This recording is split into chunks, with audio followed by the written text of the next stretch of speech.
कि परिचर्चा का कार्यक्रम को रखें। और शिव का परिचर्चा जो होता है और शिव परिचर्चा में जो उपस्थित होता है वह व्यक्ति का मात्र एक उद्देश्य होता है, एक कर्तव्य होता है, एक मंजिल होता है जो लोगों को शिव से जोड़ने का काम करे। और हम तमाम लोगों का दायित्व बनता है जो जिस समाज में रहते हैं उस समाज में शिव की स्थापना हो। अब स्थापना का मतलब ये नहीं होता है इसका मंदिर कहीं पर बना दिया जाए। स्थापना का मतलब होता है तमाम व्यक्ति जब शिव से जुड़ेंगे तो उस व्यक्ति में शिव का चरित्र आएगा। और शिव का क्या चरित्र है और ये पूरे संसार में जगत गुरु शिव का क्या किरदार है ये तमाम व्यक्ति जानते हैं।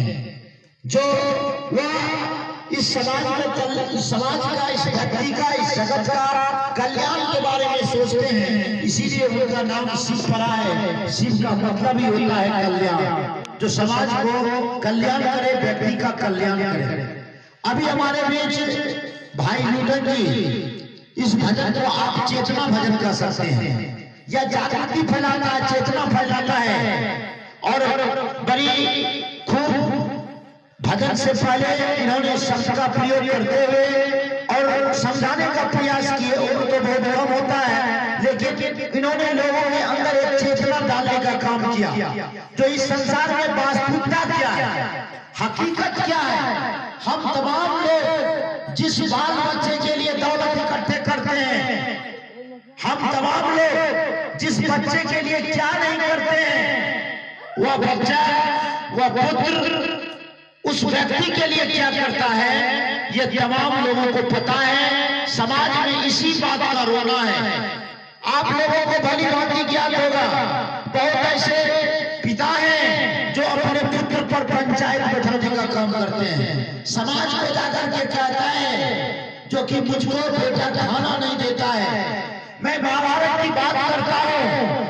वनवास के समय में भगवान कृष्ण थे और युधिष्ठिर का, भगवान कृष्ण भी थे, साथ में युधिष्ठिर का। और वनवास के समय में एक जगह से जा रहा था, देखा जो एक चारों तरफ एक खड़ा गड्ढा टाइप का था और बीच में भी एक गड्ढा था। उस गड्ढे से पानी निकलता था। जैसे उस गड्ढे से पानी निकलना आरंभ होता था वह चारों गड्ढा को पानी से भर दिया जाता था। फिर वह गड्ढा, बीच वाला जो गड्ढा था वह पानी देना बंद कर देता था। फिर यह चार गड्ढे से पानी निकलना आरंभ होता था, वह बीच वाला गड्ढा नहीं भर पाता था। युधिष्ठिर बहुत गौर से इस बात को देख रहा था। भगवान कृष्ण को कहते हैं केशव ये क्या मैं देख रहा हूँ, एक गड्ढा चार गड्ढे को भर देता है और चार गड्ढा मिलकर के एक गड्ढे को नहीं भर पाता है। भगवान कृष्ण ने कहा हे युधिष्ठिर, अब जो आने वाला युग है वो कलयुग होगा और उस कलयुग में एक पिता चार पुत्र का तो लालन पालन कर लेगा, उसका जीवन यापन तो कर देगा, लेकिन चार पुत्र मिलकर के एक माता पिता का लालन पालन नहीं कर पाएगा। इससे यही निष्कर्ष होता है। हम तमाम लोग इसी बात को लेकर के चले हैं, इसी बात को लेकर के चलते हैं। हर परिवार में, हर समाज में हर व्यक्ति शिव के साथ जुड़े, क्योंकि अगर हमारे समाज में द्वंद्व है, अगर हमारे समाज में व्यवस्था है, अगर हमारे समाज में सामाजिक सौहार्द नहीं है तो इसका कारण है अज्ञानता। अगर पुत्र धर्म का ज्ञान हो जाए तो कोई भी पिता अपने पुत्र से परेशान नहीं होगा। और पिता के पास अगर पिता धर्म का ज्ञान हो जाए तो उससे पुत्र परेशान नहीं होगा। इसी बात का रोना है जो ना तो पिता पुत्र से खुश है ना तो पुत्र पिता से खुश है। आज हमारे समाज में क्या हो रहा है, हमारे समाज में क्या होता है, दौलत को पहले प्राथमिकता दी जाती है लेकिन पहले शिक्षा की प्राथमिकता होनी चाहिए। मैं पेशे से मैं पढ़ाने का काम करता हूँ, इसलिए नहीं मैं कहता हूँ कोई भी व्यक्ति यही बात बोलेगा जो समझदार होगा। मैं अपने आप को समझदार नहीं मानता हूँ, हमसे ज्यादा समझदार यहाँ पर बहुत सारे बुजुर्ग बैठे हुए हैं जिनके पास बहुत सारे हुनर है, जिनके पास बहुत बड़ा ज्ञान है, उनके पास जो अनुभव है वो अनुभव मेरे पास नहीं है, क्योंकि मेरा उम्र उतना नहीं हो रहा है। मैं समाज को ऊपर से देखता हूँ और बुजुर्ग जो होते हैं समाज को अपने अंतर्मन से देखने का काम करते हैं। इसीलिए मेरे पास तो तजुर्बा नहीं है, मेरे पास तो ज्ञान नहीं है। मैं जो इस समाज से सुनता हूँ, बड़े बुजुर्गों के मुख से जो सुनता हूँ, वही उनका सीखा हुआ बात मैं यहाँ पर मंच पर आकर के करता हूँ। मुझमें कोई विद्वता नहीं है। वैसे भी जो शिव का शिष्य होगा, शिष्य का मतलब ही होता है जो रिक्त हो, जो रिक्त हो। आज हमारे समाज में क्या होता है, जब कोई घटना घटित होता है, उस घटना को एक नया रूप दिया जाता है, उस घटना को आगे बढ़ाया जाता है, बात को आगे बढ़ा करके बहुत विशाल रूप लेता है। चाहे वो हिंदू मुसलमान की बात हो, चाहे वो जाति प्रथा की बात हो, चाहे वो अमीर गरीब की बात हो, ऐसा नहीं होता है। मैंने कहीं पर पढ़ा था, किसी विद्वानों ने लिखा था, एक जगह एक गांव में किसी घर में आग लग गई और आग लगने के बाद बहुत सारे व्यक्ति आग को बुझाने का काम कर रहा था, पानी लेकर के आग बुझा रहा था, आग बुझ नहीं रहा था। एक चिड़िया लोहे में पानी वो भी भरता था और जहां पर आग लगी थी वहां पर पानी गिरा देता था। यह घटना को एक कौवा देख रहा था, कौवा को हंसी आ गई, हंसने लगा और उस चिड़िया के नजदीक जाकर के कहा, ये तुम्हारा नाकाम कोशिश है, क्या तुम इसको आग को बुझा दोगे? वो चिड़िया को हंस करके कहता है, जो कि देखो भाई, मुझसे आग बुझेगी ना बुझेगी इस बात को तुमको भी मालूम है, इस बात को, लेकिन जब यह आग बुझ जाएगी, बुझाने वाला कितना हो, जब ये आग बुझ जाएगी तो मेरा नाम आग बुझाने के लिस्ट में आएगा और तुम्हारा नाम तमाशा देखने वाले की लिस्ट में आएगा। इसीलिए हमको तमाशा नहीं देखना है। संसार में एक से एक विद्वान आए, मैं देश की बात नहीं कर रहा हूँ, पूरा जगत का बात कर रहा हूँ। बहुत ऐसे हैं जो भारत भूमि में जन्म नहीं लिए, लेकिन उनका सिद्धांत आज भारत में चलता है।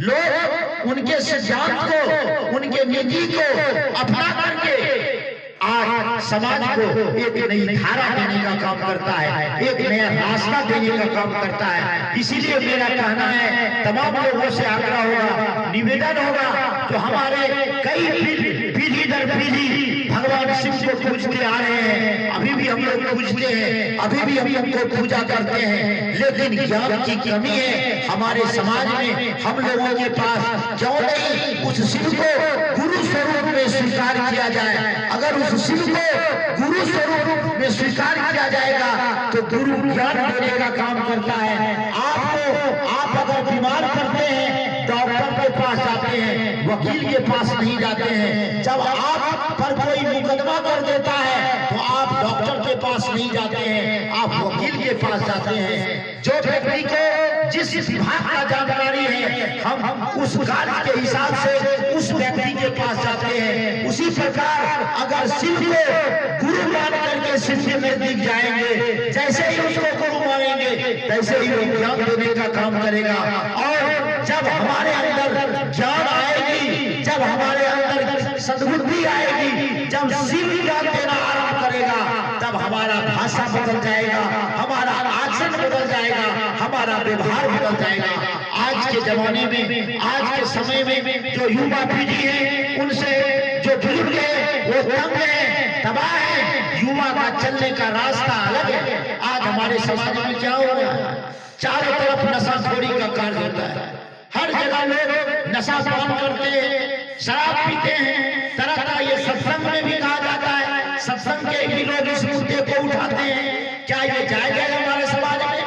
आज युवा पीढ़ी, देश का भविष्य युवा होता है, देश का भविष्य बच्चा होता है। ये विदेश की चाल है। हमारे देश में जो नशाखोरी का जो शिकार हो रहा है बच्चा, वह नशा पान करेगा, क्या होगा? उस बच्चे का स्वास्थ्य गड़बड़ा जाएगा, शारीरिक रूप से वह कमजोर पड़ जाएगा और जो व्यक्ति शारीरिक रूप से कमजोर पड़ जाएगा वह व्यक्ति मानसिक रूप से भी कमजोर पड़ जाएगा। और जब मानसिक और शारीरिक दोनों रूप से जब कमजोर पड़ जाएगा पुनः हमारा देश की स्थिति गर्त में चली जाएगी। इसीलिए हम अपने समाज में एक नई चेतना जागृत का काम करें, जो कि युवा पीढ़ी जो है वह नशा के चपेट में नहीं आए। हमारे युवा पीढ़ी जो है वो खाली बैठते हैं, उसको कुछ न कुछ कार्य करनी चाहिए जिससे कि हमारा समाज आगे बढ़ेगा। ये सारी बात होगी कैसे? अगर जगत गुरु शिव को आप गुरु बना लेंगे तो ज्ञान देने का काम करेंगे। मैं एक बात पूछना चाहता हूँ, बहुत सारी कंपनी है जो कि वह मशीन बनाने का काम करता है। बहुत सारे कंपनी देखते हैं, तरह तरह की कंपनी है जो मोटरसाइकिल लॉन्च करती है हमारे समाज में या पूरे संसार में। वो मोटरसाइकिल आता है जो ये सुजुकी कंपनी का है या हीरो कंपनी का है, ये तमाम ये फलाना कंपनी का है। उसी तरह 4 चक्का में भी है, ट्रैक्टर में भी है, ये फोर्ड कंपनी का, ये महिंद्रा का है। मैं पूछना चाहता हूँ वो मशीन जब खराब हो जाता है, जब जितने मिस्त्री हैं जिनका दिमाग ठीक करते करते वो थक जाते हैं, लेकिन जिस उस मशीन को जिसने बनाया है वो अच्छी तरह से उस मशीन को ठीक कर देगा। परमपिता परमात्मा परमेश्वर ने इस शरीर को, हमारा आपका शरीर को बनाया है, लेकिन हमारा मन हमारे काबू में नहीं है। इसी मन को पाने के लिए बहुत पहले ऋषि मुनि महात्मा ने 400 साल 500 साल तपस्या की, तब जाकर के मन काबू में आया और उसका मन उस परमात्मा के तरफ गया। इसी तरह इसी मन को काबू में करने के लिए हम लोगों की बस की बात नहीं है। व्यक्ति चाहता है हम अच्छे रास्ते पर चले, व्यक्ति चाहता है जो हम शराब छोड़ दें, लेकिन वह छोड़ नहीं पाता। क्या कारण? व्यक्ति का मन काबू में नहीं है। इसीलिए जगत गुरु शिव को गुरु बना लीजिए और उनको कहिए, जब रात को आप सोते हैं तो उस जगत गुरु शिव को कहिए, हे जगत गुरु शिव, आपकी बात करने का मुझको मन नहीं करता है, आपके बारे में विचार करने का मन नहीं करता है, आपकी बात जहाँ होती है मुझको अच्छा नहीं लगता है, मुझको दूसरा कारण अच्छा लगता है, जहाँ पर किसी का निंदा होता है, जहाँ पर किसी का शिकायत होता है, ऐसी मजरेटी लगती है वहाँ पर मुझको मन लगता है। मेरे पास ऐसे ज्ञान है जिसके कारण कि मैं निंदा से बचूं, किसी का निंदा करने से बचूं, मैं आपकी बात करूं। ये क्या हो रहा है? ये हो रहा है शिव परिचर्चा। इस मंच पर आने वाले कोई बाबा नहीं आते हैं, कोई संत नहीं आते हैं, कोई विद्वान नहीं आते हैं। इस अभियान का एक बहुत बड़ा खासियत है जो कि हर व्यक्ति इस मंच पर आ सकता है, जिसको मन हो वो आ सकता है और कर सकता है। और इसीलिए इस मंच में कि कोई एक वक्ता नहीं होता है, कोई एक श्रोता नहीं होता है, या हर एक व्यक्ति वक्ता है, हर एक व्यक्ति श्रोता है। जो व्यक्ति बोल रहा है वो वक्ता है, जो बैठा हुआ है वो श्रोता है। जब वो व्यक्ति आएगा इस मंच पर वो वक्ता बन जाएगा, जब हम चले जाएंगे नीचे हम श्रोता बन जाएंगे। यहाँ पर मैंने कई बार कहा, यहाँ पर सबों का कुर्सी समान है, कोई बड़ा छोटा नहीं है, हर एक व्यक्ति शिव का शिष्य है। इसीलिए हम लोग आपस में गुरु भाई शब्द का प्रयोग करते हैं। रात काफी है और सारे गुरु भाई लोग हैं। और 2020 अंक का फेरा मैं भी नहीं मानता था, लेकिन ज्योतिष भी बताते हैं अंक का फेरा बड़ा फेरा होता है। 2020 जब प्रवेश करने वाला था लोग डर रहा था, लोग डर रहा था। मैं लोगों को कहता था डरने की कोई बात नहीं है, कुछ भी नहीं होता है, ये तो अंग्रेज का बनाया हुआ है, लेकिन अंक का फेरा होता है। मैंने बैठ करके सोचा जो आखिर हमारे बूढ़े बुजुर्ग जब निमंत्रण कहीं पर पूरने के लिए जाता था तो 50 रुपया नहीं देते थे, 51 क्यों देता था? 101 रुपया क्यों, 100 रुपया क्यों नहीं देता? 101 क्यों देता है? 551 क्यों देता है? 501 क्यों देता है? मैंने पूछा किसी बुजुर्गों से क्या कारण है, क्या कारण हो सकता है? उन्होंने कहा जो कि अगर मैं 100 रुपया दूंगा तो 100 रुपया पक्का पक्की हो गया और इकाई स्थान पर शून्य आता है, रिश्ता टूटने का भय रहता है। और 101 रुपया अगर दिया जाता है तो 100 पूरा हो गया और 1 लगने के बाद अब 100-200 के प्रोसेस में आ जाता है। 101 200 के प्रोसेस में, यानी अब 101 जो है 100 से ऊपर और 200 के प्रोसेस में, यानी 200 की तरफ जा रहा है, यानी 200 की तरफ इंगित कर रहा है, रिश्ता बनता है। इसी तरह तरीके से ये 2020 था, ये पूरे दुनिया के लिए एक खतरा बन करके अभी भी खतरा मैं बात कर रहा था। इसीलिए अब बहुत कम दिन बचा है, हम लोग परमात्मा से दुआ मांगे, हमारा समाज सुरक्षित है, अभी तक सुरक्षित है। जिसको कुछ इधर उधर हुआ भी महादेव की दया से, जगत जननी जगदम्बा की दया से वो व्यक्ति सुरक्षित आ गया अपने घर पर। इसीलिए विशेष अनुकंपा है। 2008 की बाढ़ की समस्या थी, चारों तरफ पीरी नलपाल उठा गया था, चारों तरफ बाढ़ की समस्या थी, हमारा गांव पानी नहीं आया।